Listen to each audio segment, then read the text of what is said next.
Hello दोस्तों, reading book world में आपका स्वागत है। मैं यहाँ पे बहुत सारे motivational book summaries, quotes, law of attraction, motivational बातें, सेल्फ हेल्प बुक की समरीज को यहाँ पे शेयर करूँगी। साथ में मैं आप लोगों को मोटिवेट भी करूँगी। तो जो लोग भी नए आ रहे चैनल पे, प्लीज़ चैनल को सब्सक्राइब करना। वीडियो अगर अच्छी लगती है तो कमेंट्स करके मुझे ज़रूर बताना कि आपको ये मोटिवेशनल वीडियोज़ कैसी लगती है। और साथ में हम यहाँ पे नए नए बुक के समरीज को जानेंगे। मैं इजी और आसान तरीके से आप लोगों के सामने सभी बुक्स को रखूंगी। आज का मेरा मेन टॉपिक है मिस्टीरियस मैन और वुमेन कैसे होते हैं। मिस्टीरियस मैन या वुमेन बहुत ही ज़्यादा शानदार सिग्मा मेल को या फीमेल को प्रेजेंट करने वाले होते हैं।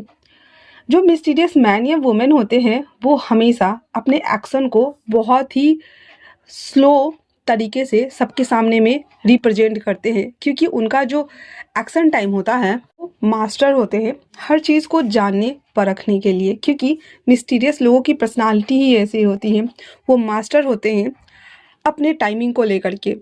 अगर किसी के अंदर क्यूरियोसिटी होती है किसी को लेकर जानने की, तो हम जाहिर तौर पे जान सकते हैं कि वो सामने वाले में बहुत ही ज़्यादा इंटरेस्ट लेता है। हमेशा अपने आप को, अपने ऑरा को प्रोटेक्ट करके रखना चाहिए। लोगों के सामने में कभी भी हमें खुली किताब नहीं बनना है, क्योंकि लोग को हम जितना सर्व करेंगे, लोग हमारे बारे में जानने के लिए उतने ही उत्सुक रहते हैं, इच्छा रखते हैं। अगर हम लोगों के सामने में अपनी पर्सनालिटी को यूं ही बयान कर देंगे तो लोग एक टाइम के बाद हमसे ऊब जाएंगे और हमसे दूर हो जाएंगे। जितना हमारे बारे में लोग जितना कम जानेंगे ना, उतना ही लोग हमसे अट्रैक्ट होंगे और हमारी तरफ खींचे चले आएंगे। लोगों को हम उतना ही दे सकते हैं जितना उनकी जानने की ज़रूरत है। हमेशा अपने आप को छुपा कर रखना चाहिए, कभी भी किसी के सामने में खुली किताब नहीं बनना चाहिए। और हर डिफरेंट और हार्ड से हार्ड सिचुएशन के अंदर हमें अपने आप को काम रखना चाहिए, क्योंकि जब हम स्लो टाइम रिएक्शन देते हैं लोगों के अंदर, तो वो हमारे बारे में बहुत ज़्यादा क्यूरियस होते हैं। वो अपनी एनर्जी हमारे तरफ सेंड करते रहते हैं ताकि वो जाने कि जो वो पर्सन है वो इतना ज़्यादा मिस्टीरियस काम पर्सनालिटी के साथ में अपने आप को, अपने ऑरा को कैसे होल्ड करके रखा हुआ है। लोगों के अंदर ना हमेशा ना क्यूरियोसिटी होती है। कभी ऐसे रिश्तों को देखा है जब एक लड़का और एक लड़की न्यू न्यू रिलेशनशिप में आते हैं, तब उनके बीच में जो चीज़ें होती है, जो सबसे ज़्यादा अट्रैक्ट करती है, वो होती है वो लोग एक दूसरे को जानने की एड़ी चोटी का जोड़ लगाते हैं। हर छोटी सी छोटी बातों को वो लोग नोटिस करते हैं। खाने से लेकर सोने तक का, उठने से लेकर बैठने तक का, हर चीज़ को वो लोग नोटिस करते हैं, नोट डाउन करते हैं और जानते हैं। जब एक टाइम के बाद, लगभग 2 मंथ, 3 मंथ, 6 मंथ के बाद, जब उनके बीच में कुछ भी मिस्ट्री नहीं रहती है, हर चीज़ एक दूसरे के बारे में अच्छी बुरी सही गलत पता होती है, तो धीरे धीरे एक दूसरे के बीच में से एक का इंटरेस्ट कम होने लगता है। इसीलिए अपने आप को कभी भी ओपन बुक की तरह सर्व नहीं करना चाहिए किसी के सामने में, फ्रेंड सर्कल्स में या जो भी। अगर सिग्मा मेल या फीमेल बन के खुद को रिप्रेजेंट करना है तो हमें क्वाइटली हर चीज़ को कामिंग और बहुत ही ज़्यादा सूदिंग तरीके से उस पर वॉक करना होता है। हम लोगों को उतना ही दे जितना की ज़रूरत है। अगर कहीं पे भी आपके बारे में कोई भी उल्टा सीधा या कुछ भी बोल के चला जा रहा है, तो हर वक्त उस पर प्रतिक्रिया देना ज़रूरी नहीं है। उनका काम है, उनकी एनर्जी है, उनका रिएक्शन है कि वो बोल रहे हैं, वो बातें कर रहे हैं। पर आप अपनी एनर्जी को वेस्ट ना करें, अपनी एनर्जी को सेव करो, बचाओ, ताकि आप इसको बाद में अच्छे तरीके से रिएक्ट कर सको। और हर चीज़ के प्रति रिएक्ट करना या रिएक्शन देना ज़रूरी नहीं है।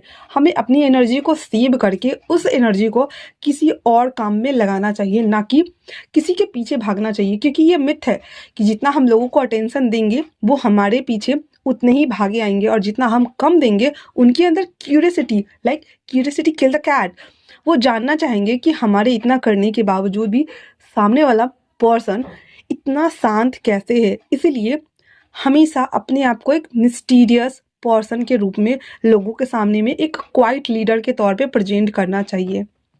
क्योंकि हमारे लाइफ में अच्छा और बुरा वक्त हमेशा आता है, सुख और दुख हमेशा आता है। ज़रूरी नहीं है कि हमेशा सुख ही रहेगा और हमेशा दुख ही रहेगा। एक टाइम जोन के बाद दोनों बैलेंस्ड होते हैं एंड देन एक का समापन होता है, दूसरा का आरंभ होता है। लेकिन जब दुख आता है तो लोग बहुत ज़्यादा पैनिक करने लगते हैं, ओवर रिएक्ट करने लगते हैं, वो घबरा जाते हैं। लोगों के अंदर जो करेज होता है वो कम होने लगता है। लोग सोचते हैं कि ये क्या हो गया उनके साथ, क्यों हो रहा है उनके साथ, ऐसे बिहेव करने लगते हैं जो कि उस सिचुएशन में भी खुद को काम रखे और कामली सभी चीज़ों को हैंडल कैसे करे और कैसे करना चाहिए, ये ज़्यादा मायने रखता है हमारे जो बोल सकते हैं मेंटली स्ट्रांग, एक मिस्टीरियस, एक गुड स्ट्रांग पर्सनालिटी पर्सन के लिए। और अच्छे और बुरे सिचुएशन में हमेशा खुद को एक स्ट्रांग माइंड सेट के साथ में खुद को, लोगों को नहीं बताने की ज़रूरत नहीं है, समझाने की ज़रूरत नहीं है, अपना पॉइंट ऑफ रखने की ज़रूरत भी नहीं है, अपने आप को समझाने की ज़रूरत है। अपने आप को हर गुड और बैड कंडीशन में खुद को काम डाउन रखने की ज़रूरत है, ताकि जैसे भी सिचुएशन हो, लाइफ के हर एक मोड़ पे, हर एक सेक्शन बाय सेक्शन एरिया में खुद को काम रखने के बाद लोग को आपको, आपके सामने भले ही बोले ना बोले, लेकिन आपको वो एक क्वाइट लीडर के तौर पे उनके सामने आप खुद को रिप्रेजेंट कर रहे हो और आपको वो एडमायर करते हैं।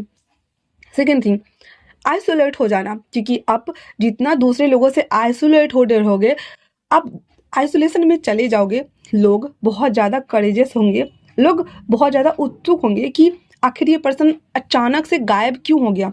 अकेले रहने में हमारे माइंड बहुत ज़्यादा इफ़ेक्टिवली वर्क करता है, हमें नई नई चीज़ें, नई नई स्किल्स डेवलप करने का मौका देता है, हमें अपने ऊपर काम करने का मौका देता है, हमारी अच्छाई को, हमारी बुराई को हमारे सामने रिप्रेजेंट करता है और हम उस पर काम कर सकते हैं। आप एक as a queen, as a king खुद को फिर से नए सिरे से एक सक्लूजन में जाकर के आप लोगों के सामने प्रेजेंट कर सकते हैं। स्टीव जॉब्स, बिल गेट्स, बड़े बड़े लीडर्स जो कि इंडिया से बाहर के हैं, वो लोग भी खुद को साल में या मंथ में एक वीक के लिए खुद को आइसोलेट करते हैं, क्योंकि वो जानते हैं आइसोलेशन की पावर को। वो उस एक वीक के दौरान फ़ोन टच नहीं करते, टीवी टच नहीं करते, न्यूज़ फीड नहीं करते, रील्स वगैरह वो तो देखते ही नहीं है, बट वो खुद को आइसोलेशन में ले जा करके खुद के ऊपर इनर वर्क करते हैं। जब वो करते हैं तो उनकी इन्वेंशन निखर कर लोगों के सामने आती है। तो हमेशा खुद को दूसरे के सामने में खुद को बेटर वर्जन, बेस्ट वर्जन बनाने के लिए अपने आप को थोड़ा सा मिस्टीरियस बना के हमेशा रखना ही पड़ेगा और लेके चलना पड़ेगा इस फैक्ट को। सिंपल शब्द में कहूँ तो आपको हमेशा ना अपने आप को दूसरों के सामने में ना मिस्टीरियस पर्सन बना के रखना है। लोगों को लगता है आपसे बात करके वो आपके बारे में जान रहे हैं, आपको समझ रहे हैं, उनको लगता है तो उनको लगने देना चाहिए, क्योंकि आप जब तक मिस्टीरियस बने रहेंगे, लोगों के अंदर ना आपको जानने को लेकर के उत्सुकता बनी रहेंगी, आपको लेकर के वो बहुत ज़्यादा कॉन्शियस रहेंगे कि आखिर ऐसी क्या बात है उसके अंदर जो इतना ज़्यादा वो अपने आप को कॉन्फिडेंटली दूसरों के सामने में रिप्रेजेंट कर पा रहे हैं। क्योंकि एक तरह से देखा जाए तो साइकोलॉजी भी यही कहती है कि लोग जब तक आपको पूरी तरीके से नहीं जानते हैं ना, उनका आप में इंटरेस्ट बना रहता है। वो हर जगह से एक्सप्लोर करना चाहेंगे, वो ढूंढना चाहेंगे आपके बारे में, बट एट द एंड जब रिजल्ट नथिंग, कुछ भी हाथ नहीं लगता, तो लोग आपके प्रति हम बोल सकते हैं कि जानने के लिए आपको फॉलो करना या फिर आपको एडमायर करना स्टार्ट कर देंगे। इसलिए हमेशा अपने आप को एक सेल्फ मोटिवेटेड मिस्टीरियस पर्सन के तौर पे लोगों के सामने में खुद को रिप्रेजेंट करें। एंड देन अगर आप लोगों को ये वीडियो अच्छा लगा हो और अगर मेरी वीडियो से आप लोगों को थोड़ा सा भी मोटिवेशन मिलता है तो जुड़े रहिए। मैं ऐसे ही सेल्फ हेल्प और मोटिवेशनल वीडियो लेकर के आप लोगों के सामने में आती रहूँगी। मिलते हैं न्यू वीडियो में, तब तक के लिए थैंक्स फॉर वॉचिंग।